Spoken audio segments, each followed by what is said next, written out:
সংগ্রামী নেতৃবৃন্দ, আমাদের এলাকার মানুষের প্রত্যেকটি ঘরে ঘরে যেতে হবে।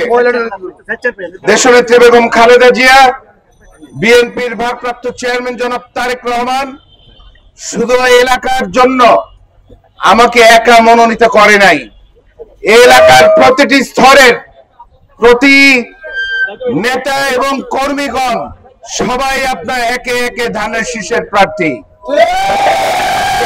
মানুষের ঘরে ঘরে গিয়ে দেশনেত্রী বেগম খালেদা জিয়া, বিএনপির ভারপ্রাপ্ত চেয়ারম্যান জনাব তারেক রহমান এবং এলাকার সাবেক সংসদ সদস্য জনাব সালাউদ্দিন আহমেদের সালাম পৌঁছে দিবেন এবং মানুষের কাছে আপনারা তুলে ধরবেন যে বিএনপি ঘোষিত রাষ্ট্র কাঠামো মেরামতের 31 দফার আলোকে আগামী দিনে আমরা কিভাবে দেশের মানুষের ভবিষ্যৎ এবং দেশের অর্থনৈতিক সামাজিক উন্নতি গঠনে আমরা কাজ করব।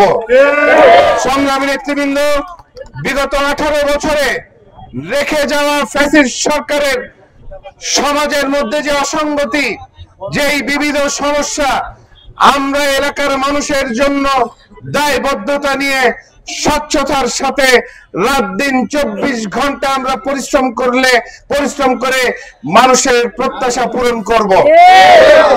তাই বসে থাকার কোনো সুযোগ নেই। আমাদের প্রতিপক্ষ যারা আমাদের প্রতিদ্বন্দ্বী হিসাবে নির্বাচন করতে কাজ করছেন তাদেরকে দুর্বল ভাবার কোনো সুযোগ নেই। আমাদেরকে ঘরে ঘরে যেতে হবে, আমাদের মানুষের কল্যাণে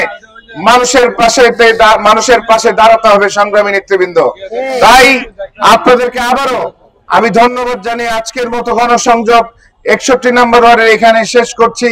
আল্লাহ আপনাদের সকলকে ভালো রাখুক, এলাকার মানুষের কল্যাণে আমাদেরকে পরিশ্রম করার জন্য আল্লাহ তৌফিক দান করুক। আপনাদেরকে ধন্যবাদ জানাই।